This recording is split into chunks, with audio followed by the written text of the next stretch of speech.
এলাকাভেদে স্থাপনা, বাড়ি, flat, apartment, floor space ও ভূমিতে প্রতি বর্গ মিটারের বিপরীতে নির্দিষ্ট পরিমাণে কর পরিশোধ করে অপ্রদর্শিত অর্থ প্রদর্শিত করার সুযোগ রয়ে গেছে এখনও।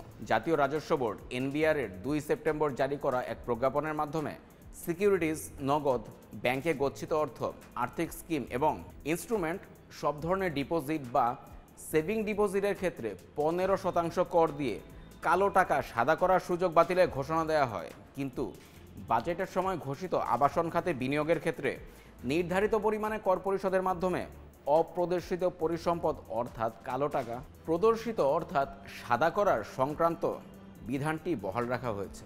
বিশেষজ্ঞরা বলছেন, কালো টাকা সাদা করার সুযোগটি পুরোপুরি অসাংবিধানিক এবং অনৈতিক।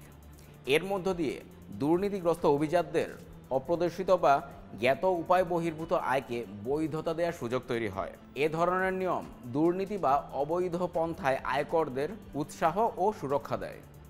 আবাসন খাতে বর্গমিটারের ভিত্তিতে নির্দিষ্ট পরিমাণ অর্থ পরিশোধের পর এর উৎস সম্পর্কে প্রশ্ন না তুলতে পারলে তা সমাজে অস্বচ্ছতা এবং অন্যায্যতাকে আরও বাড়িয়ে তুলবে। এনবিআরের সাবেক সদস্য মোহাম্মদ ফরিদউদ্দিন বণিক বার্তাকে বলেন, কালো টাকা সাদা করার সব ধরনের সুযোগই বাতিল করা উচিত। এটা অন্যায্যতা, বৈষম্য, সামাজিক ন্যায্যতার প্রতি বড় হুমকি। অন্তর্বর্তী সরকার যদি এটি বহাল রাখে তাহলে এটা ছাত্রদের আন্দোলনের মূল দাবির প্রতি অন্যায় করা হবে। এটা তাদের আন্দোলনের সঙ্গে অসঙ্গতিপূর্ণ। আবাসন খাতে কালো টাকা সাদা করতে এলাকা ভিত্তিক জমিতে বর্গমিটারে সবচেয়ে বেশি অর্থ পরিশোধ করতে হয় রাজধানী ঢাকার অভিজাত এলাকাগুলোয়।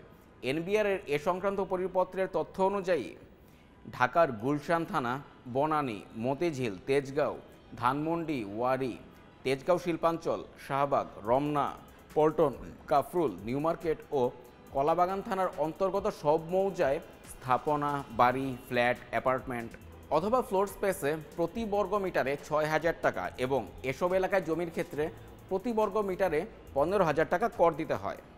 এর মধ্যে রাজধানীর গুলশান ও বনানীর মতো অভিজাত এলাকাগুলোয় জমি এবং অ্যাপার্টমেন্টের দাম এখনও সবচেয়ে বেশি। কোনো কোনো ক্ষেত্রে এসব এলাকায় অ্যাপার্টমেন্টের পেছনে ব্যয় লন্ডন, দুবাই, নিউ ইয়র্কের সবচেয়ে অভিজাত এলাকাগুলোর বিলাসবহুল অ্যাপার্টমেন্টের মূল্যকেও ছাড়িয়ে যাচ্ছে।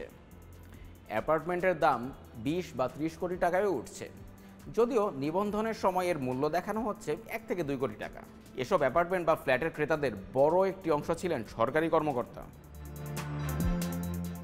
যদিও দেশের বিদ্যমান বেতন কাঠামো অনুযায়ী কোনো সরকারি কর্মকর্তারই এসব এলাকায় ফ্ল্যাট কিনতে পারার সামর্থ্য থাকার কথা নয়। গুলশানে একদিনেই 4টি ফ্ল্যাট কিনেছিলেন পুলিশের সাবেক আইজিপি বেনজির আহমেদ ও তার পরিবার। দুর্নীতি দমন কমিশনের তথ্য বলছে, বেনজিরের কেনা 9,192 বর্গফুট আয়তনের ফ্ল্যাট 4টির দাম দেখানো হয়েছে মাত্র 2,19 লাখ টাকা।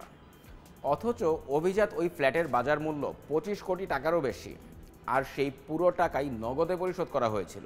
বেনজিরের মতো পুলিশের আরও অনেক ঊর্ধ্বতন কর্মকর্তাই অপ্রদর্শিত অর্থে অভিজাত এলাকায় প্লট বা ফ্ল্যাট কিনেছেন। কালো টাকা সাদা করার মতো বিধান এ ধরনের দুর্নীতিগ্রস্ত সরকারি কর্মকর্তা, রাজনৈতিক নেতা, ব্যবসায়ী সহ অভিজাতদের অপ্রদর্শিত অর্থ বৈধ করার সুযোগ তৈরি করে।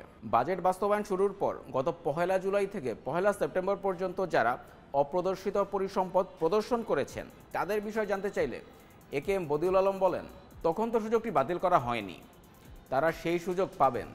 তবে তাদের টাকা ওই তারিখের মধ্যেই চালানের মাধ্যমে জমা হয়েছে কিনা সেটি নিশ্চিত করতে হবে। পেছনের তারিখ দিয়ে জমা দিলে হবে না। এই বিষয়ে জানতে চাইলে দুদকের সাবেক পরিচালক মহিদুল ইসলাম বণিক বার্তাকে বলেন, সব ধরনের অপ্রদর্শিত পরিসম্পদ প্রদর্শনী বাতিল করা উচিত, নয়তো দুর্নীতিকে উৎসাহিত করা হয়। আর এর উৎস ও বৈধতা নিয়ে কেন প্রশ্ন করা যাবে না? জমি বিক্রি করে গরিবরা, কেনে ধনীরা। তারা কর ফাঁকি দিয়ে অপরাধ করেন, আবার অবৈধ টাকা বৈধ করতে গিয়ে ছাড় পান। এটা তো সংবিধান পরিপন্থী। সংবিধানের 20 অনুচ্ছেদে বলা হয়েছে, অনুপার্জিত আয় ভোগ করা যাবে না। অপ্রদর্শিত অর্থ আবাসন খাতে বিনিয়োগের মাধ্যমে প্রদর্শিত করার সুযোগটি রাখা যেতে পারে বলে মনে করছেন আবাসন ব্যবসায়ীরা। এই বিষয়ে জানতে চাইলে real estate and housing association Bangladesh রিহ্যাবের জ্যেষ্ঠ সহসভাপতি ও ব্রিক্স ওয়ার্কস লিমিটেডের চেয়ারম্যান লিয়াকত আলী ভূঁইয়া বণিক বার্তাকে বলেন, অপ্রদর্শিত অর্থ আবাসন খাতে খুব বেশি বিনিয়োগ হয় না, সামান্য টাকা আমরা পাই। আমরা এটাকে কালো টাকা বলি না। এটা যারা ভুলে আয়কর ফাইলে দেখাননি বা ঘোষণা দেননি তাদেরকে আমরা বলি আবাসন খাতে বিনিয়োগ করতে। তবে কালো বা অবৈধ টাকাকে আমরা নিরুৎসাহিত করি। কালো বা অবৈধ টাকা নয়, আমরা চাই অপ্রদর্শিত অর্থ আবাসন খাতে বিনিয়োগ বহাল থাকুক।